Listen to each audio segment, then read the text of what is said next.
Alberto Fernández, 0-0 seguimos. Tenemos que ganar hoy. Y no nos transmiten. No lo transmiten, pero hoy tendríamos que ganar sí o sí. ¿Ahora sí? Ay, ahora están pasando. Pusimos plata, che. Pusimos plata, Están hinchas de argentinos como yo, Sí, claro. Marcelo Benedetto, el Gordo Schulz y Ferraresi. Sí, somos pocos, pero somos de los mejores. ¿Te encontraste alguna vez con Ferraresi en la cancha? Con Ferraresi no, con Jules sí, muchas veces. Pero con Ferraresi, hablando de la política, No. dos hinchas argentinos dentro No, de la política, no, ¿alguna no, vez coincidiste? no. ¿Hablaron? Che, vos sos el bicho como No, yo. y además me han contado que es de... Yo a Ferraresi lo conozco poco, lo vi alguna vez, pero lo conozco poco. Pero me han contado que es hincha argentino, que va a la cancha, Sí.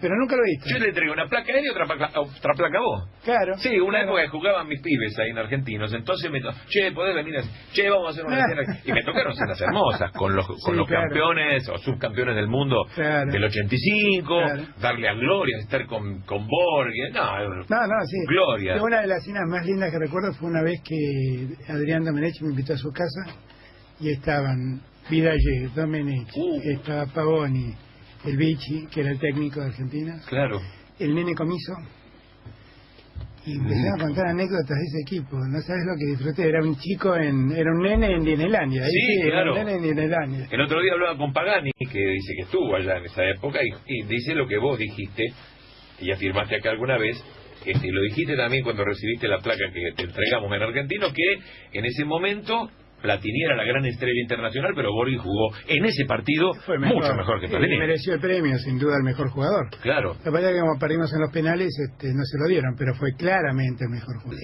Hace unos meses atrás fui a comer con el Tata allá a Rosario, con el Tata Martino, cuando asumió Heinze.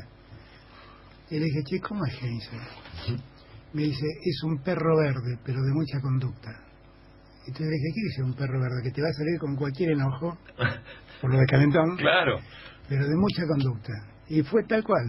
La verdad que yo estoy chocho con gente. No lo conozco, está claro, ¿eh?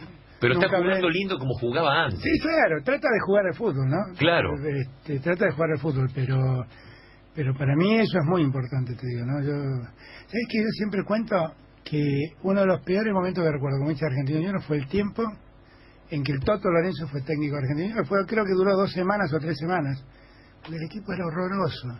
Y el otro, mal que le pese, porque sé que muchos no están de acuerdo conmigo, fue con Caruso Lombardi, que me volví loco. No te gustó nada. Dejé de ir a la cancha. Pero el de Vivas también tuvo feo. Sí, pero Vivas no pudo. De campeón terminamos último. Claro, el de Vivas estuvo feo, pero Caruso Lombardi los hacía jugar feo. Claro. Había traído a Delorte, entonces eran todos tiros a la bola a ver si Delorte metía un cabezazo, y yo me volvía loco. Y un día le dije porque al así presidente, no juega Argentino. Le dije, no vengo más, le dije, no vengo más. Y volví un día que me invitó a una comida con el plantel cuando asumió Pipo Gorosito, y yo lo amo a Pipo Gorosito, quiero aclarar, para mí un técnico bárbaro. Entonces el presidente le dijo, no, Alberto no quería venir más porque decía que jugaban más. Entonces le expliqué, no, que no me gusta jugar al fútbol, ver jugar a Argentino Junior mandando centros, son grandotes, a ver si logra meter la cabeza. Y Pipo Gorosito me dio una respuesta que lo empecé a utilizar como un ejercicio filosófico en mi vida. Me dijo, lo que no se dan cuenta es que tenés muchas más posibilidades de ganar si jugás bien al fútbol que si especulás. Porque es como todo, si haces la cosa bien, tenés muchas más posibilidades de que te vaya bien. Bien, eso se puede aplicar a la política también. A todo. Y ya entramos en tema. El Pipo ahí se me convirtió en un filósofo de vida. Tenemos media hora para después de las noticias, o sea que faltan 2 minutos y medio. Podemos hacer una especie de índice. Lo que quieras. Los temas que te preocupan hoy. Es el 2x1, ¿no? ¿Te preocupa, lo adivinabas, no te preocupa tanto? Debo confesar que estaba preocupado, porque cuando empecé a ver el caso Milagro Sala, alguna versión me había llegado de que la Corte tenía que resolver 3 casos: la detención domiciliaria de militares, un caso de cómputo de la prisión preventiva que yo no entendía muy bien qué tenía que ver con los militares, que es el 2x1, y el caso Milagro Sala. El primero es un caso bastante odioso, pero que por cuestiones humanitarias uno puede aceptar que los genocidas tengan derecho a la detención domiciliaria después de condenados, por la edad, por salud, por otros motivos. Y como yo creo que el Estado no debe ser tan miserable como fueran ellos, puedo entender que no merecen un trato de escarnio pese a todo lo que ellos hicieron. Lo del 2x1 es incomprensible. jurídicamente por donde lo mires es incomprensible. Incomprensible. Pues yo enseño hace 25 años Derecho Penal en la Universidad de Buenos Aires. No hay ninguna forma de entender en términos jurídicos por qué fallaron como fallaron. Y yo interpreto que eso solo es posible porque había una decisión del gobierno de impulsar la finalización de lo que ellos llamaron el negocio de los derechos humanos. Y que esto suponía empezar a liberar a los genocidas. Si uno mira más allá del formidable cinismo del ministro de Justicia, que dice que el 2x1 le parece horrible pero no reniega que lo apliquen, si uno mira, desde que él llegó, lo único que hizo fue reunirse con la señora Pando, con los familiares de los genocidas. La mayor preocupación que tenía la Secretaría de Derechos Humanos era precisamente ver cómo podían liberar en detenciones domiciliarias, convertir las prisiones en detenciones domiciliarias de los genocidas. Y si uno a eso le suma la negación de los 30.000 desaparecidos, la idea de Macri de que no fue terrorismo de Estado sino que fue una guerra sucia, Centurión diciendo que no hubo, Gómez Centurión, que no fue un plan sistemático a pesar de que la justicia ya lo dijo, este es el resultado de todo eso. Ellos prepararon un escenario político para que esto ocurra. Y esto es, en términos de jurídicos, un retroceso incalculable, incalculable. Por eso yo quiero que el miércoles no acompañemos a los derechos a las organizaciones de derechos humanos, salgamos como ciudadanos. Obviamente que van a estar allí las organizaciones como siempre estuvieron, pero salgamos como ciudadanos, porque como ciudadanos argentinos debe avergonzarnos lo que hizo la Corte y no debemos dejar que esto se consume. Yo estoy seguro que cuando esto termine en un tribunal internacional como la Corte Interamericana de Justicia, esto se va a cambiar y la Corte va a tener que revisar lo que acaba de hacer, porque hay muchos argumentos jurídicos que indican que esto no es razonable, muchos. Lo está diciendo Alberto Fernández en Vení cuando quieras, no se va. Yo digo, estos jueces que hicieron esto, ¿no se les puede hacer juicio político? Pregunto. ¿O son tan intocables o sonamos para siempre con estos tipos? Pregunto. Gracias, María de Bernal. ¿Qué le podemos decir a María? ¿Son pasibles de juicio político? En verdad no es un problema de...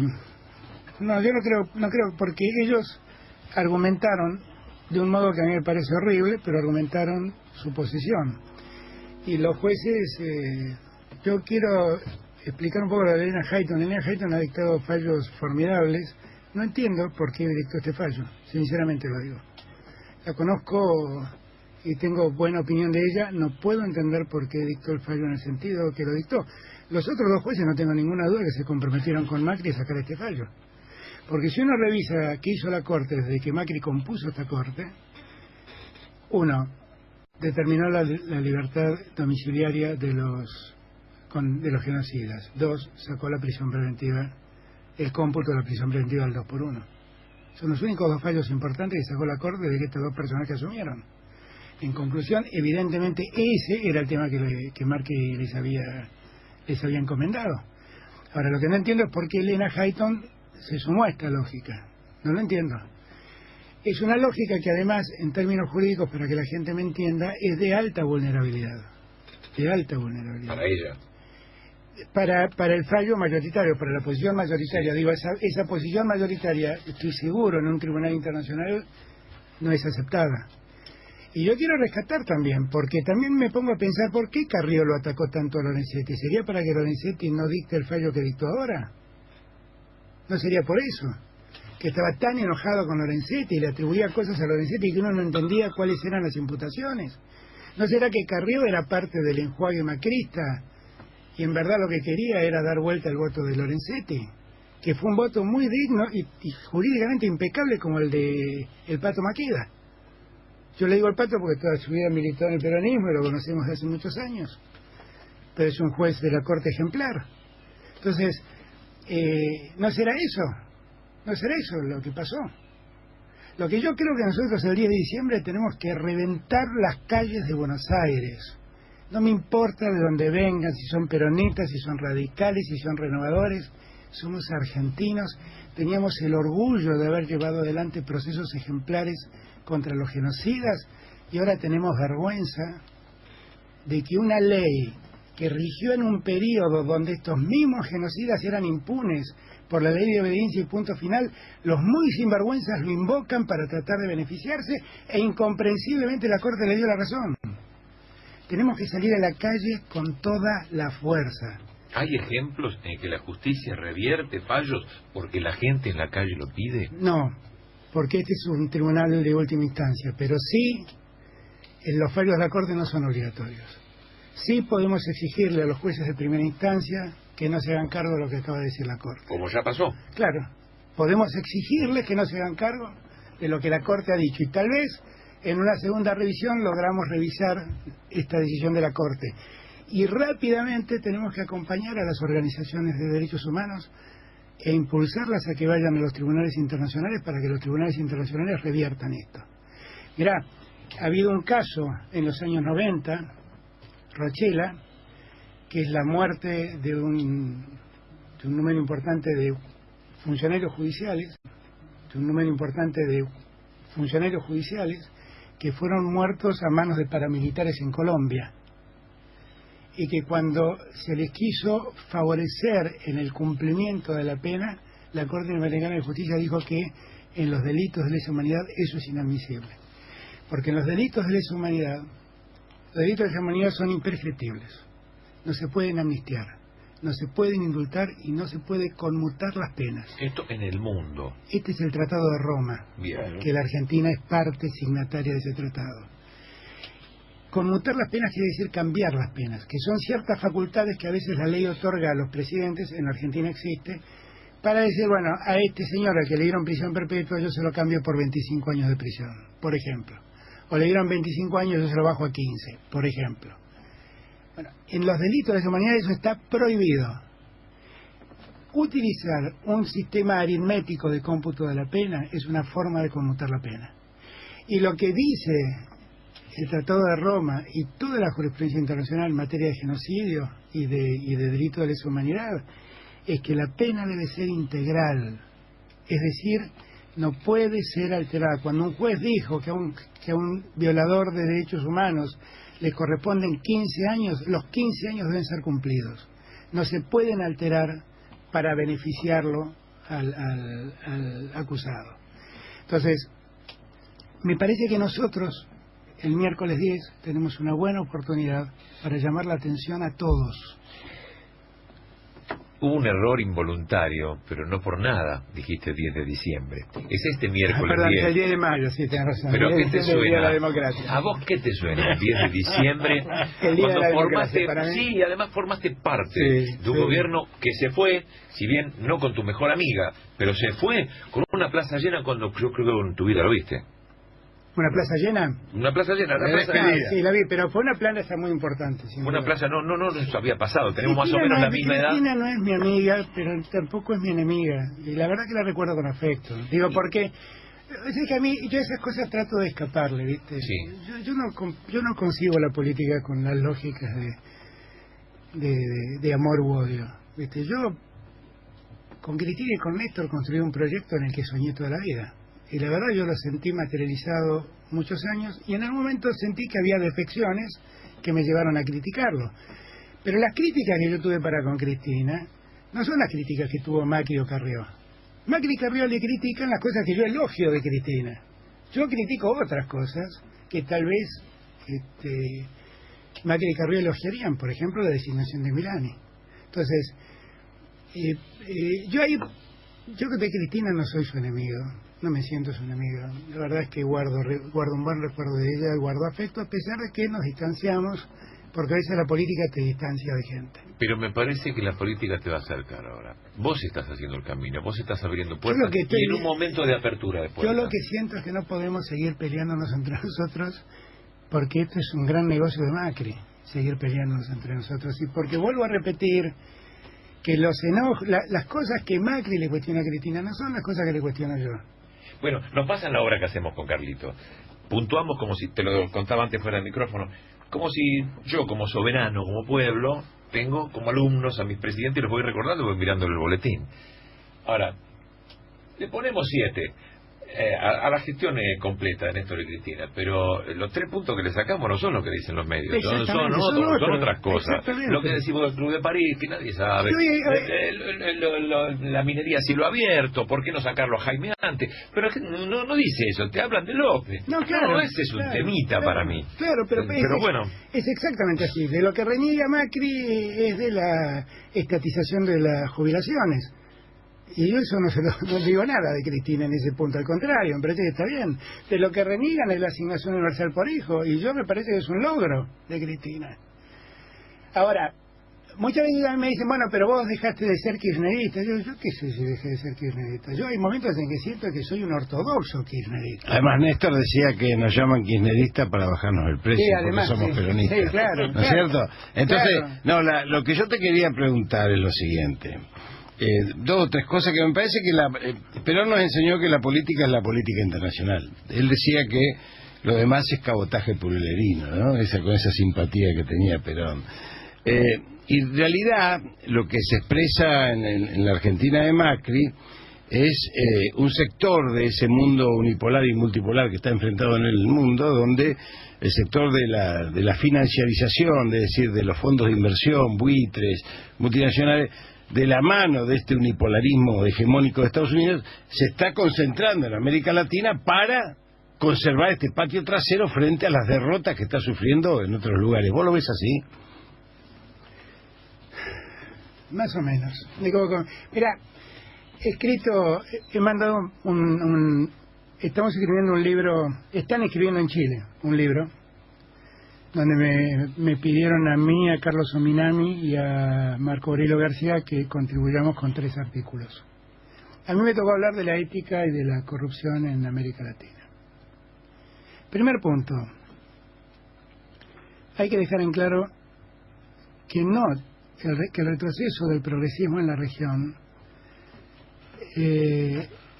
no ha sido siempre por el voto popular. Digo, el Frente Amplio gana en Uruguay, Evo Morales va a ganar en Bolivia, Correa gana en Ecuador. Ahora, cuando la corrieron a Dilma, la corrieron, no le ganaron con votos, la corrieron. A Lugo lo mismo. Con Chávez está pasando algo parecido en Venezuela. Todavía eso tiene un resultado incierto. La concertación en Chile se fue y a los 4 años volvió. Y yo creo que va a seguir. En Honduras lo sacaron a los palos, a Zelaya. Entonces, no es verdad que hay porque lo que nos hacen creer es que la sociedad ha decidido tomar distancia al progresismo. Falso. Ahí está Temer, se llama el brasilero. Temer. 9% de popularidad tiene. Sí, claro. Y si hay elecciones gana Lula. Entonces, una de las cosas que debemos cuidar es que no nos hagan creer que hay un retroceso de la sociedad respecto de los movimientos. Es que no se lo pueden hacer creer. 18 años de peronismo en la resistencia volvieron a Perón. Pero a Argentina. vos lees un sinfín de artículos en medios de comunicación y escuchás analistas y más y te dicen, bueno, América Latina ha habido un retroceso en esta materia. Falso. ¿Vos no crees que los medios de comunicación se han transformado en un factor de poder? Siempre lo fueron, no se han transformado, siempre lo fueron. Ahora, con tanta incidencia. Perdóname, digo esto, pero también para que no nos vuelva a pasar, ¿no? Digo, nosotros gobernamos 12 años y salvo en Bolivia, en ningún otro país de América Latina cambiamos las estructuras de desarrollo realmente. En ninguno. No lo hizo Brasil, no lo hizo Argentina, no lo hizo Venezuela. Lo único que cambiado fue la Constitución, es Correa y Venezuela, ¿no? Sí, pero no estoy hablando de cambios institucionales. Argentina, Brasil y Venezuela siguen siendo economías dependientes de las ventas de producción primaria. Y no pudimos alterar eso. Y eso es culpa nuestra. Esa no es culpa de nadie, es culpa nuestra. Porque tuvimos una gran oportunidad. Venezuela vivió una oleada de dólares como nunca tuvo por el precio del petróleo y no pudo construir una economía de desarrollo propio. Y eso lo tenemos que ver como una crítica. Lo tenemos que ver como una crítica. Digo esto, también digo que esto no quiere decir que se mantuvieron las condiciones de desigualdad, porque en realidad la distribución del ingreso mejoró en todos esos países. Así es. Pero no mejoró porque cambió la estructura económica, mejoró porque el Estado se ocupó de los más vulnerables. Pero en el 2010 hubo, en la primera vez, y una que vez en la historia, que las importaciones industriales superaron a las agropecuarias, 34-30, que fue bueno, fue en el 2010. Y pegábamos antes los celulares y después empezamos a fabricarlos. Claro, pero el efecto ese tiene que mucho que ver con las condiciones que vivió en esa época la soja. Entendamos bien, porque no quiero que se entienda mal. No es que en nuestro gobierno abrimos infinidad de fábricas, reabrimos infinidad de fábricas, pero no cambiamos la estructura. O sea, el peso de la importación, de la exportación de productos primarios siguió siendo muy grande. ¿Por qué nosotros no convertimos a la soja en aceite primero, aunque algo se hizo, ¿no? Pero en aceite, ¿por qué no industrializamos la soja? ¿Por qué no la convertimos en milanesa? ¿Por qué no hicimos algo que le agregara valor a la soja? ¿Por qué no lo hicimos? No lo supimos hacer. Alberto, ¿te puedo hacer una pregunta? Perdón, sí. En relación a esto que estás diciendo? ¿Y no crees que ahí aparece el gran tema de disciplinar a una burguesía que en general ha sido bastante parasitaria para que realmente, tienda a industrializarse? Y seguramente, pero así es como fuimos tan activos en desarrollar tantas partes de la economía, porque vuelvo a repetir, no es que en estos 12 años, en estos 12 años se revivió la industria argentina, que estaba destruida en el año 2003 cuando llegamos. Y el conocimiento. Se revivió todo eso. No es que no se hizo nada, digo que no se cambiaron las estructuras económicas de modo tal que podamos proponer algo distinto para el futuro. ¿Quién lo hizo en América Latina? Lo hizo Bolivia. Claro. Porque Bolivia, cuando estatizó y nacionalizó las fuentes energéticas, cambió totalmente su desarrollo. Por eso pasó a ser de los bolivianos. Claro. Y pudieron empezar a desarrollarse de otro modo. Pero en Argentina no pasó en Brasil. Ahora, entiéndase bien, porque no es que estoy diciendo no pasó nada. Brasil, por ejemplo, por primera vez la clase media, con Lula, superó a los extremos. O sea, el 52% de la sociedad brasileña fue clase media. Primera vez en la historia, con Lula. Pero empezó la crisis fiscal, empezó el deterioro de los commodities porque se retiró China, el hierro bajó, la soja bajó y todo eso volvió a caerse, con lo cual no estuvo sostenido por una estructura económica. Es esto lo que digo. Yo creo que va a venir una nueva etapa de progresismo, porque la gente no es idiota, ya con 4 años de Macri lo basta y sobra, ¿no? Entonces va a venir otra etapa de progresismo. ¿Debo estar tranquilo con eso? Sí. No debo irme a Montevideo. No, la gente no es tonta. Los milicos. La gente no es tonta. Viste que cambió, salió en el boletín oficial, las Fuerzas Armadas tienen otras atribuciones. La gente no es tonta. Estás tranquilo. Hay que confiar en la gente, en los ciudadanos, en los argentinos. Yo en eso estoy muy tranquilo. Además, el pueblo es el único sujeto del Estado. Exactamente. Hay que confiar en el pueblo no es tonto. Entonces, yo estoy seguro que no va a haber 4 años más. Lo que no me voy a perdonar es volver para cometer los mismos errores. Por eso yo siempre digo que la unidad que tenemos que construir tiene que hablar de estas cosas. No quiero hablar de López. De López que se ocupen los jueces, de un delincuente, que tenemos que hablar nosotros. Nosotros vamos a hablar de estas cosas, porque estos son nuestros errores. Me gustan los otros que decís. Me enamoran los otros que decís.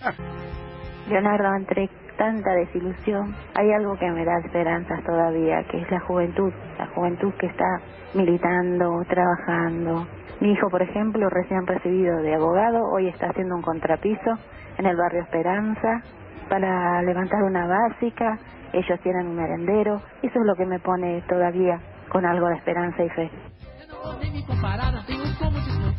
Sí, es la célula, por eso lo decía Alberto recién, el pueblo unicelular y el pueblo junto, y vos me das garantías de que no se le va a pasar al pueblo por encima otra vez, porque ese mismo pueblo también fue bombardeado y se fue a la casa, se bancó 18 años con la florcita acá. Pero el pueblo reacciona, no te preocupes, porque el pueblo siempre reacciona, la gente reacciona.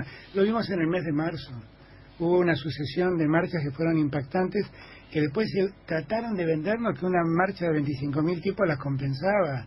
Por favor, hay que tener mucha confianza en la gente, no hay que defraudar más a la gente. Este también es otro tema, ¿eh? Recién hablamos acá, la corrupción daña cualquier política, pero la corrupción a un proyecto progresista lo destruye, porque se supone que nosotros venimos a preservar a los que menos tienen y a cuidar los dineros públicos en favor de los que menos tienen. Y cuando esos dineros públicos solo terminan favoreciendo a un pícaro, que digo pícaro para no llamarlo delincuente, eso rompe la credibilidad de la política. Ahora, de todo lo que pasó aprendamos. Fueron 12 años donde el resultado finalmente claramente tiene más de positivo que de negativo. Pero la parte de las cosas que se hicieron mal, por favor asumámosla y hagámonos cargo. Digo, yo lo hice en la más absoluta soledad y orfandad, pero nosotros nunca más digamos que la inflación no es un problema. Y nunca más neguemos que la inflación existe.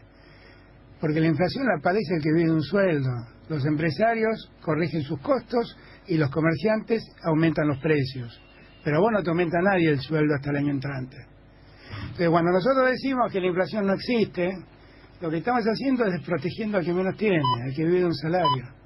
Y cuando nosotros decimos que los pobres no existen, lo que estamos haciendo es invisibilizándonos.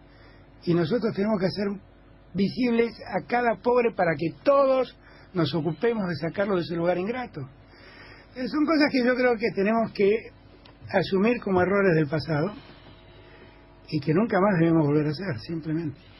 También es cierto que en épocas de Néstor nosotros logramos de algún modo ordenar al sector productivo. Y ahí había empresarios, y los empresarios acompañaron. Y es cierto que si vos generás escenarios para que los tipos no inviertan, nosotros con La Baña, por ejemplo, en épocas de Néstor, sacamos una norma que decía que cuando alguien traía fondos a la Argentina para comprar bonos o hacer inversiones, estaban obligados a quedarse no menos entre 180 días y un año según fuera el inversiones no productivas, financieras. Exactamente. Claro, nosotros sacamos esa decisión y muchos nos dijeron que era una decisión socialista. Se la copiamos a los chilenos. Claro. Los chilenos no son socialistas, digo, ¿no? No, claro. Como yo lo decidió. Se fumaron de senador a Pinochet, claro, ¿cuántos años? Claro, el Chacho decía, Chile es una cosa increíble, porque el 49% de Chile es de derecha, y el 51% del restante cree que es de izquierda, decía, ¿no? Era buenísima esta definición de Chile. Pero a los chilenos le copiamos esa norma, ¿y quién derogó esa norma? Macri, acaba de derogarla. Para que todos los capitales holandeses vayan y vengan como se le da la gana, así nos va. haciendo negocios formidables con las de VAX. Estamos en época de armado político. Estamos en época... Sí, a ver... Que se tiene con Santa María, me dice. Sí, no, yo estoy tratando... Capo. Sí, yo lo quiero mucho a Víctor. Cuando fui presidente del PECOTE era mi vice. Digo, yo lo quiero mucho a Víctor y le tengo aprecio personal. La verdad que mi preocupación es que unamos todo el espacio. Digo, Macri ha tenido el mérito, si algún mérito le corresponde, de haber unido a todo el antiperonismo. Nosotros tenemos que unirnos, porque separarnos lo único que hace es favorecerlo a Macri. En realidad estamos combatiendo al neoliberalismo en su peor cara, en su peor expresión. Exactamente. Bueno, eso es el antiperonismo. Sí. ¿No? Pero desde tu lado, ¿vos lo estás trayendo más en esta unión o...? Bueno, yo en eso tengo un punto de diferencia con Sergio. Claro. La verdad tengo un punto de diferencia con Sergio. Yo creo que es central que nos unamos. Y creo que este tema... Por eso yo también trato de disipar la idea de que todo es un enfrentamiento irreconciliable. Nada es irreconciliable. Irreconciliable es... mi posición es irreconciliable con el ladrón o con el asesino o un genocida, pero con alguien que pensó en algún momento distinto de mí. ¿Y con alguien que entregue las Malvinas? ¿Y con alguien que entrega las Malvinas? Bueno, ahí eso es lo mismo que un traidor, ¿no? El patrio colonia, ¿no? Claro, yo no lo que un traidor, pero después tenemos que tratar de juntarnos todos y tratar de ayudar a unir piezas, que es lo que intento hacer. O sea, yo hablo con Víctor, hablo con Daniel Filmus, estamos Eduardo Valdés, todos estamos tratando de hacer eso. ¿De qué linda gente me estás hablando? Yo lo que pido es que no nos hagamos distraídos con lo que pasó para no volver a hacerlo. Tratemos de buscar nuevas figuras para no seguir repitiendo los mismos candidatos, porque si no, todo es muy difícil. Y lo mismo creo que hay que hacer en la provincia de Buenos Aires. Yo hablo mucho con Florencio Randazzo, al que quiero mucho, es mi amigo, y hablo mucho con él y siempre le digo, mirá, tenemos que tratar de unir fuerzas y ver cómo podemos avanzar. Yo creo que ese es el secreto del éxito en lo inmediato. Y porque además el 2017 tiene que vincularnos, aunque sea de urgencia, para que en el 2019 le podamos ofrecer algo superador a la gente, al pueblo, ¿no? Yo soy de los que piensa que el futuro no está ni en el pasado ni en el presente, está en el futuro, y por lo tanto hay que construirlo. Y hay que construirlo aprendiendo del pasado y superando el presente. Bueno, vos ya sabés lo que te respeto, lo que Gracias, te quiero. gracias, es recíproco. Una última pregunta. Una última pregunta. En la Argentina, hoy, foto de hoy, no hay muchos líderes. Hay uno solo. Es decir, Cristina es la única líder que existe. Los liderazgos se construyen como los ríos de montaña, algunos por emotividad, otros por agradecimiento, hasta que encuentran el cauce y se sienten contenidos. Así es. Siendo la única líder, ¿se puede hablar de ella como pasado?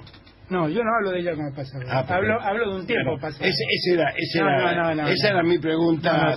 Bien hecha. No, tan impertinente no soy. No, yo hablo de un tiempo pasado, que es el tiempo que tocó gobernar. Perfecto. Ahora, yo no jubilo a nadie que tiene el 35 o 40% del voto en la provincia de Buenos Aires. Eso es una estupidez. Y hay algunas encuestas que tiran más. Claro, no, y ahí hay evidentemente una dirigente de mucha potencia, pero también digo, con el respeto que ella merece, si Cristina no revisa algunas cosas, si Cristina no se abre en algunos puntos, la posibilidad de que sean más los que voten en contra existe. Doble sentido esta frase. No, gracias por invitarme. Y esta es tu casa, se llama Vení cuando quieras. ¿Te llevas un vino peronista? Sí, ahí está, que te vas al almuerzo ahora, decís muchacho, te llego tarde. Voy a llevar el ministro de Cristina para que nadie piense. Ahí está. Ahí está. Bueno, muchas gracias. Bueno, y sigamos con el dicho. Un pedazo de torta de mi cumpleaños. Por cumpleaños. Sigamos con el dicho. Tenemos que salir el día que salga campeón y que volvamos. Gente conducción contra toda la traición. Pero juntos ahí en la platea, Claro, invítame a tu espectáculo. A este punto ya es acoso. Alberto Fernández con nosotros. Muy bueno. ¿Cómo te va, Alberto? Bienvenido. Un gusto estar acá. Bueno, vamos a hablar de Argentino Junior. Vamos a hablar, El domingo, si canta el hincha de Argentinos Juniors, porque somos locales. Sí, no hemos tenido esa oportunidad, y ahí somos locales, y es con Boca. Han hecho creer que todo esto fue por el fútbol, ¿no? Que fue un enorme esfuerzo que hizo Clarín al comienzo, ¿no? De hacer creer que la gente reaccionaba en los estadios de fútbol, porque lo que sentía era que la reunión de Macri con Barros Esqueloto estaba influyendo en el campeonato y demás, y que a Boca, que algo de cierto hay, son muy benevolentes con los fallos y demás, y que en verdad era un enojo meramente futbolístico, y eso no es así, eso es una enorme simplificación. En verdad, creo que la gente tiene un problema muy serio, que además percibe que Macri no percibe lo que pasa, y eso sí es un problema muy serio, ¿no? Muy serio, que tiene que ver con una lógica de hacer política de Macri, que tiene que ver con lo que históricamente ha sido Durán Barba. O sea, para Durán Barba y para Macri, la política es un juego de manipulación social, no es otra cosa. Es un juego de manipulación social. Y a la sociedad se la manipula con imágenes y con palabras. Ahora, es las dos cosas. Está comprobado. Hace las dos cosas. Macri hace las dos cosas. O sea, que todo gobierno tenga un relato es razonable, porque además a la gente se la convence también con acciones, con palabras y con resultados. Además las palabras llegan a ser huecas, ya son huecas. Claro, es que este es el problema, ¿no? Macri, ¿cómo construye su política? Tiene un criterio maniqueo. Dice, bueno, siempre tengo que tener un enemigo malo enfrente, y yo ponerme del lugar de los buenos. El primer malo fue Cristina, el segundo malo fue el peronismo, el tercer malo es el sindicalismo. Ahora, lo que a la gente le cuesta creer que él es el bueno. Esto es lo que le cuesta creer a la gente. Porque la verdad es que nadie que realmente quiera luchar en pos de la transparencia y en favor de la lucha contra la corrupción, nadie nombra gente que tiene absolutamente todos sus bienes en el exterior de empresas offshore, que eso tiene que ver con una lógica cultural del espacio social donde construye Macri. Como el nuevo administrador de la FIP. Por eso. Justamente, yo que escribí tiene que acá cuidar. atrás un artículo cuando Moyano llamó a la marcha, y dije, van a salir muchos, y van a salir porque, entre otras cosas, el ministro de Economía tiene el 85% de su patrimonio en el exterior, preservándolo de sus políticas. ¿Quién puede creer en la Argentina? Ahora, ¿y quién puede creer que Macri, que indultó a su hermano permitiéndole blanquear 35 millones de dólares que durante años ocultó en paraísos fiscales, evadiendo impuestos de la Argentina, con lo que se dejaron de construir escuelas, jardines de infantes, calles, autopistas, como le gusta decir a ellos? Sí. Todo eso que se dejó de construir porque los Macri en familia se llevaron 35 millones de dólares al exterior que Macri le permitió blanquear. ¿Cómo puedo creer que él va a estar preocupado por la transparencia? ¿Cómo puedo creer realmente? Yo siento que Macri piensa que con un discurso arregla sus problemas de falta de política. Y entonces el problema es que a veces en ese juego dice cosas que preocupan. Es muy preocupante que Macri diga que la inflación baja. Es muy de enero a marzo la inflación no va a ser nunca menos del 6,5%. ¿Cómo puede decir Macri que la inflación baja? Si este año le va muy bien, volverá a tener la misma inflación que le dejó Cristina. Pero si vos comparás los 2 primeros años de Macri con los 2 últimos de Cristina, Macri tiene 15 puntos más de inflación que los 2 últimos años de Cristina. Yo diría que más que un choque de planetas es que por momentos Macri va a 200 por hora contra una pared. Sí. No es un choque, es él el que se va a chocar. Porque él podría hacer cosas para evitar el choque. Y 44 millones de argentinos. Claro, lo que pasa es que él maneja un colectivo donde vamos todos nosotros. Claro. Digo, pero lo que hay que llamar la atención es eso. En estos días se ventiló mucho el tema de si estamos en vísperas de un 2001, ¿no? La verdad es que no estamos en las mismas condiciones que el 2001. No. La verdad que no. Pero, el 2001 no fue un día. No fue que un día explotó el mundo y el 2001 ocurrió. No pasó así. El 2001 fueron 3 años donde fueron ocurriendo cosas que terminaron en el 2001. Bueno, uno me dice, ¿qué es lo que generó el 2001? Ahí empieza a preocuparse. Pues el 2001 es el resultado de un déficit fiscal creciente, como ahora. O sea, Macri hoy tiene un 50% más de déficit fiscal que el que le dejó Cristina. Cristina le dejó 5 puntos y él tiene más de 7. Pero en el medio, lo peor de todo, es que dejó de gastar en subsidios a la luz, en subsidios a la energía, dejó de gastar. ¿Por qué tiene tanto más déficit? Por el endeudamiento. El 2001 también fue el resultado del endeudamiento. Un endeudamiento que generó Menem y que hubo 2 acciones del gobierno de la Rúa que lo potenciaron peligrosamente. Primero, el blindaje. Y segundo, el megacanje. Y el segundo, el megacanje, que fue un mega endeudamiento. ¿Ok? En tercer lugar, había una crisis social latente, porque había 17, 18 puntos de desocupación, hoy hay 10, 11. Y había algo, mejor dicho, no había algo que hay ahora, inflación.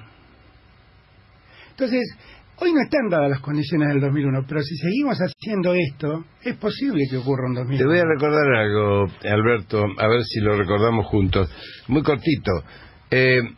Hubo primero Patricia Bullrich y de la Rúa le sacan el 13%, y Morales, que era viceministro, hay que decirlo, el actual socio de Blaquier en Jujuy, le sacan el 13% a jubilados y empleados.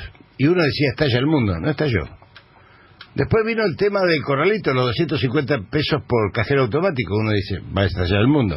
No estalló. Digo, todos los que estamos en política decíamos eso. Pero ¿querés que te diga algo más? Nada de eso estalló, porque hubo un relato entonces que era el relato de que habían encontrado la matriz de la corrupción del menemismo. Exactamente. Bueno, es el mismo relato que hoy en día. Sí, sigo con la progresión, que son dos pasitos más. Después después de los 250 del cajero, vino la apropiación, el corralito. Primero el corralito, nos quedamos con los depósitos. No lo pueden tocar. ¿Iba a estallar el mundo? No estalló. Después vino el corralón. Y después vino el mega arcanje, como decíamos, ¿no es cierto? Pero ¿cuándo salió la gente de la calle? Cuando De la Rúa dijo estado de sitio. Fíjate vos cómo las sociedades, el pueblo, funciona por mecanismos de acumulación, que son los que vos estás relatando, pero también por mecanismos afectivos, porque el tema ese nos remitía a la etapa más trágica de nuestra historia, como la dictadura militar, ¿no? Bueno, todo esto es el análisis que se ve en todos lados, pero ahora también se ve en los medios oficialistas que se resguardan, van cambiando un poquito, porque hago crítica de periodistas como puedo hacer crítica de pianista, no están exentos de esto, como puedo hacer crítica a la iglesia. Todo el que está en la opinión pública es objeto de... Por eso, y a mí me gusta, me parece que no fuera que sería un sacrilegio hablar sobre periodistas, sino porque uno sabe cómo operan, cómo son, y con solo saberlo nada más está en el prospecto. Pero hay una gente que cuando está este viraje ya no le gusta a este periodista, no le gusta a un Nelson Castro que critique, ni siquiera soportan a una Mirta que en algún momento salga diciendo algo en contra del presidente o lo zarandee como lo zarandeó cuando tuvo la mesa.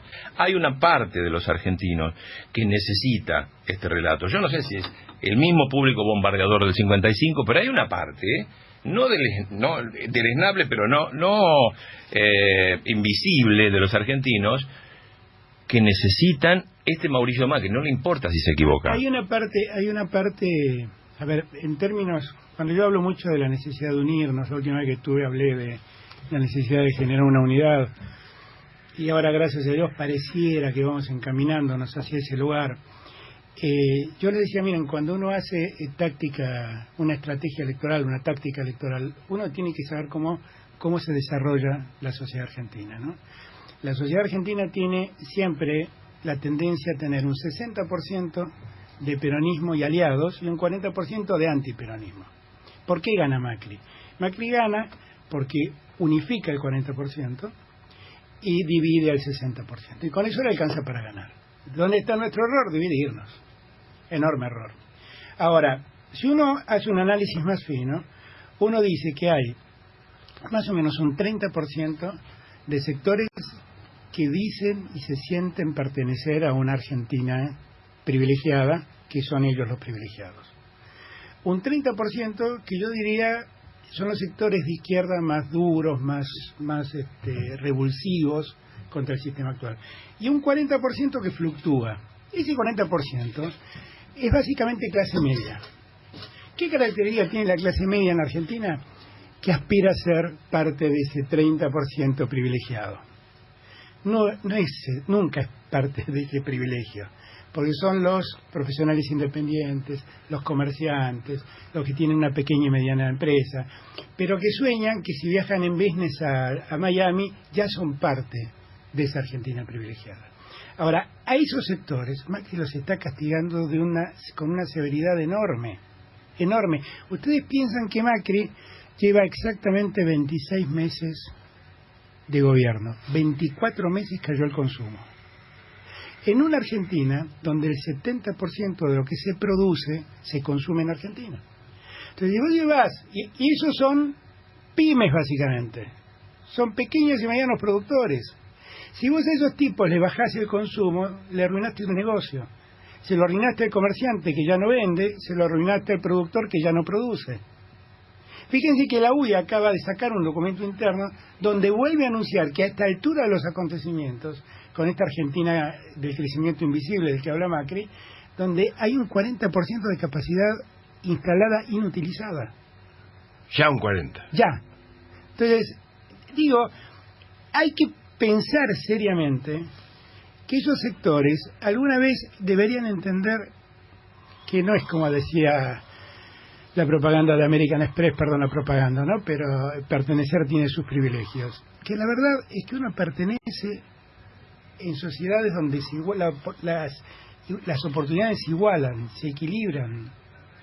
Y esto no pasa hace mucho tiempo en Argentina y ahora dramáticamente no ocurre. Pertenecemos a una sociedad de rehenes. Fíjate vos que yo vengo de El Salvador, te quería comentar recién también a vos, Leonardo. Y me llamó mucho la atención, los combustibles están liberados. Y pese a que está gobernando el frente, vos sabés allá. El galón, porque allá se vende por galón, 3,75 litros. 4 litros. Más o menos, 75 me dijeron allá. Y el litro, el galón está a menos de $3. Porque está dolarizada la economía, o sea que está 0,75, 0,80, 0,70. Los 4 litros casi. El litro. Perdón. Claro, porque son menos de $3, 2,90 claro, a 3. perdón, claro. Entonces 0,70 de dólar cada litro. Y acá lo estamos pagando más de $1. Obviamente, mucho más de $1. Y fíjate vos, no tiene petróleo, no tiene recursos. No tiene nada, porque Salvador que tiene pero vos fíjate, cocos y bananas. Vos pensás como consecuencia de esa prédica inicial que tuvo Macri.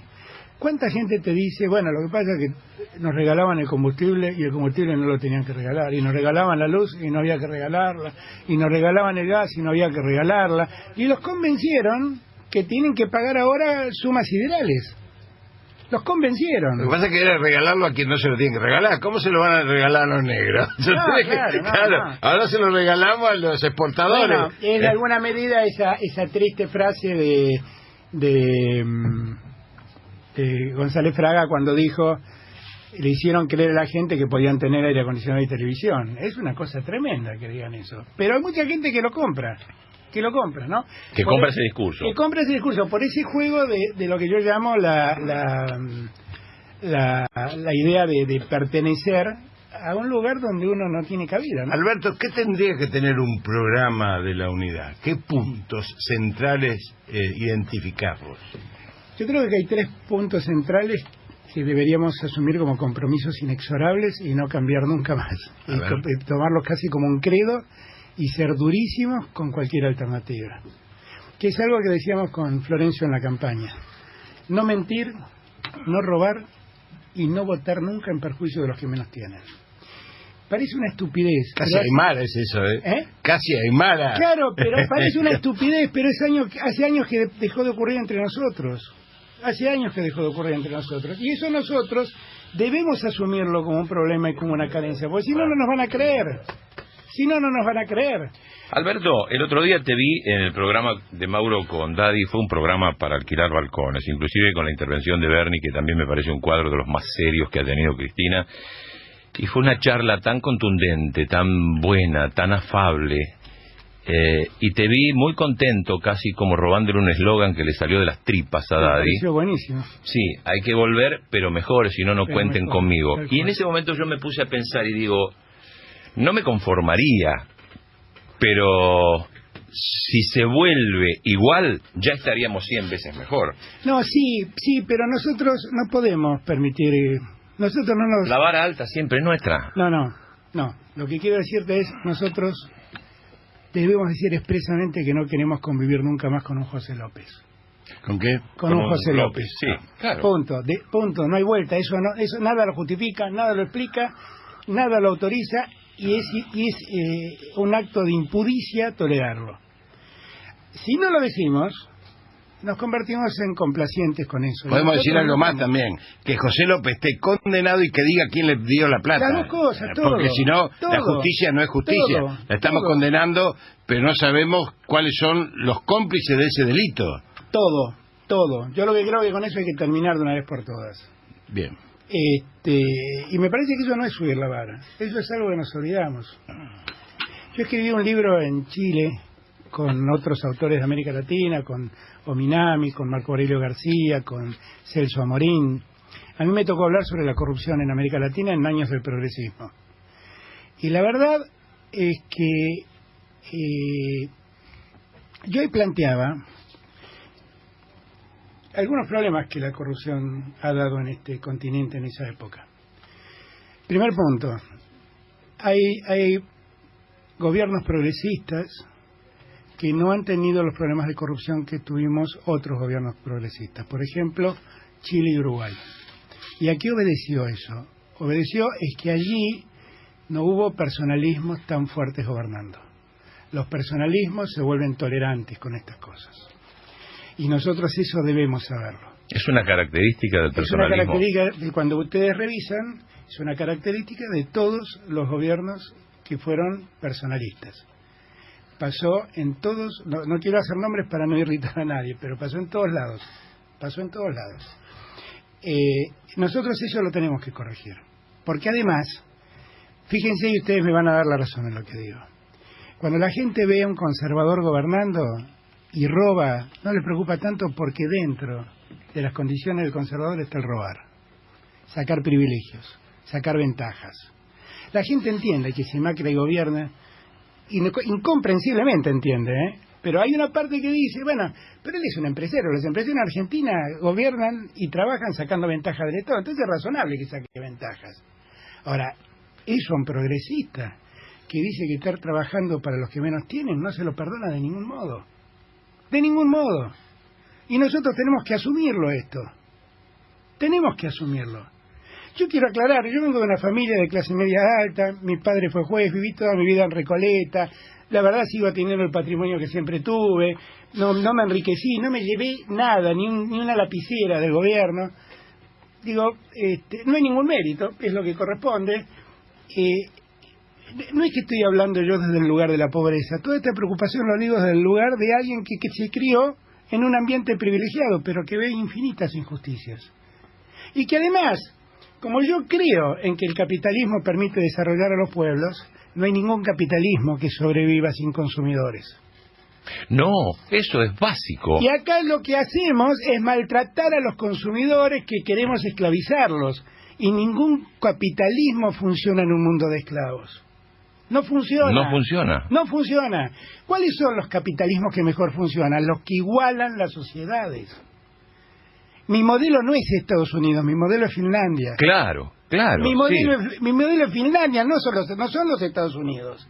Yo quiero que todos tengan oportunidad de crecer y desarrollarse y de consumir. Todos los países nórdicos. Mirá, acá todos hablamos de Keynes, no sé cuántos leímos a Keynes. Yo soy abogado y he tratado de leerlo y me costó mucho trabajo. Siempre cuento lo mismo, Keynes no es un economista, no fue un economista.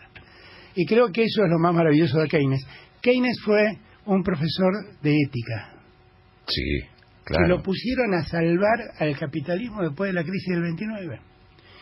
¿Y cuál fue su mayor aporte? Demostrar que en la economía hay condimentos psicológicos que pesan mucho y determinan el rumbo de la economía. Entonces, Keynes desarrolla una teoría a que él llama la propensión psicológica al consumo. ¿Y en qué consiste esa teoría? Él dice que el capitalismo crece y se desarrolla porque todo el que consume busca consumir más y mejor. Y entonces, ¿cómo es la historia? El que está sediento quiere agua. El que tiene agua quiere un vaso de jugo de naranja. El que tiene jugo de naranja quiere una Coca-Cola. El que tiene una Coca-Cola quiere una cerveza. El que tiene cerveza quiere vino. El que tiene vino quiere cinta peronista, que la tenemos acá adelante. Y así se va creciendo. Y en esa búsqueda de mejor calidad de consumo, la economía se moviliza y el capitalismo. Ahora, esa misma regla de Keynes funciona para la política, que yo siempre se los digo cuando hablamos entre compañeros. Nosotros no... ¿Qué me gustó de esa frase de David? Queremos volver para ser mejores, porque no queremos volver para darle lo mismo, porque en la política pasa lo mismo.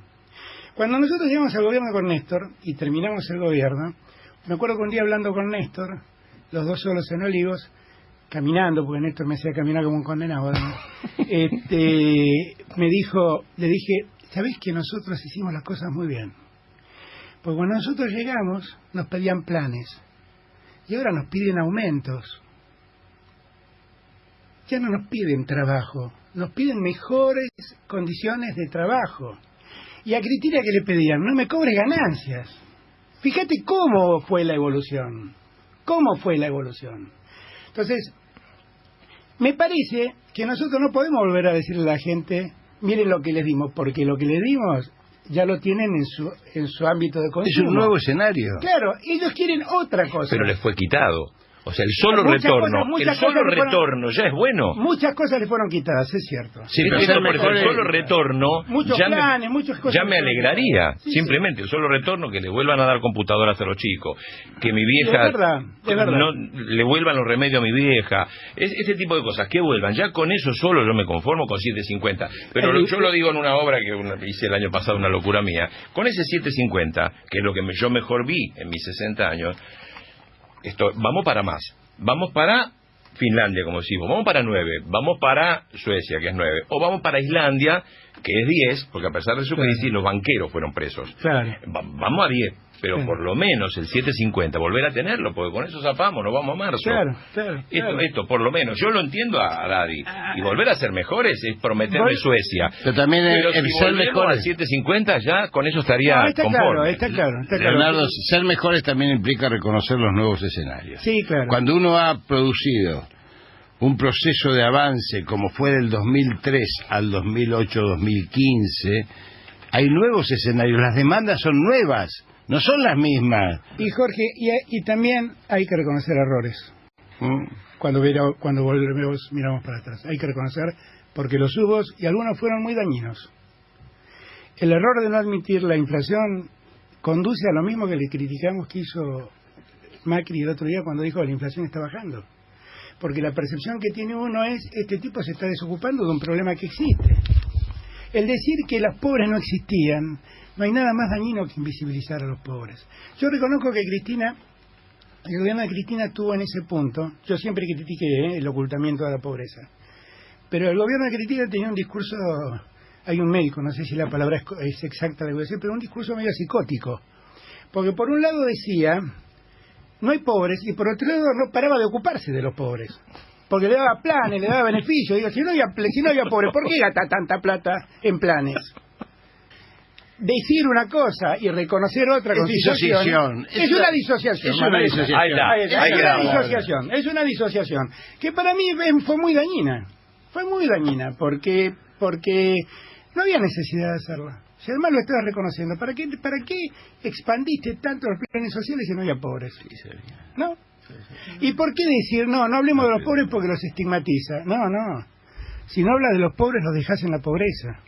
Y precisamente tenía que hablar de los pobres para darles una mano y sacarlos de ese lugar. Vamos a volver a este mismo punto Claro. cuando volvamos, no solamente al gobierno, sino a la tanda, y vamos a abrir acá. ¿Qué es champán o sidra esto, Herbert? Champán peronistas. Volviste a sacar una cepa de... una cosa rara. Sí, champán peronista. No abusemos, tenemos 4 horas. Yo dije, vamos a bien llegar Shakira, levantados bien como Shakira. caballo en Pero desfile. mirá vos, Perón y Evita, acá te llevas uno, ¿eh? Muchas gracias. Con Tengo la Perón y vez Evita. pasada me regaló lo de con Néstor y Cristina. Claro, ahí está. Bueno, corte, vamos a volver.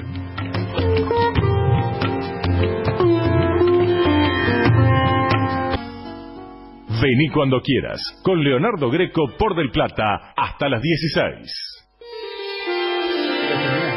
Alberto, ¿cómo te encontrás ahora en la calle con el kirchnerista puro? Porque tuviste una cierta resistencia, se alió, se puso detrás de la jefa y veían a Alberto como el hombre malo que se fue, que pasó, el secreto y qué sé yo. Y ahora, en este trabajo de unidad donde estás al frente, creo yo que causás una simpatía enorme, grande y casi como una gran ayuda. ¿Cómo se llama psicológicamente esto que le pasa a los kirchneristas? La vuelta del hijo pródigo se llama. No, ¿sabes qué siento? No, ¿sabes qué Porque siento? conocen tu muñeca como para operar y poder hacer esto que nos fue mal por estar divididos. Y esto lo dijiste vos acá el año pasado. Sí. Bueno, entonces, vos tenés la muñeca porque así lo llevaste a un Néstor desconocido para la gente al triunfo que tuvo. Bueno, a ver, vamos a ver, porque si no me cargan un montón de responsabilidades que no tengo. A ver, Primero, ¿te saludan lindo ahora? pues siempre, es que ¿no? no siempre me saludaron bien. Claro. La verdad es que yo te voy a decir lo que yo sentía. Bueno, obviamente está la locura. Sí. Como el ISIS kirchnerismo, como digo yo, ¿no? Eso no tengo solución, ¿viste? Con la locura no tengo solución. Pero el kirchnerista promedio siempre me saludó con respeto y con cierto pesar por no estar ahí. Qué pena que te fuiste. Nos Qué pena. dolió, Eso nos era, dolió. qué pena que te fuiste, qué pena que te fuiste. Y yo trataba de explicar, porque la verdad es que cuando yo hablo, y lo digo siempre, no ahora, yo la verdad me sentía el más ortodoxo de los kirchneristas. Pero claro, yo decía, pero no puede haber inflación, y me decían, este está con Clarín. Y yo decía, no, pero no podemos trabajar con déficit fiscal, yo trabajé con Kirchner y sabía de su obsesión con el déficit fiscal. Y me decían, no, este tipo trabaja para los bancos. Y entonces es una cosa delirante con esa... Pero creo que siempre el kirchnerista promedio y el dirigente kirchnerista promedio siempre me tuvo mucho respeto.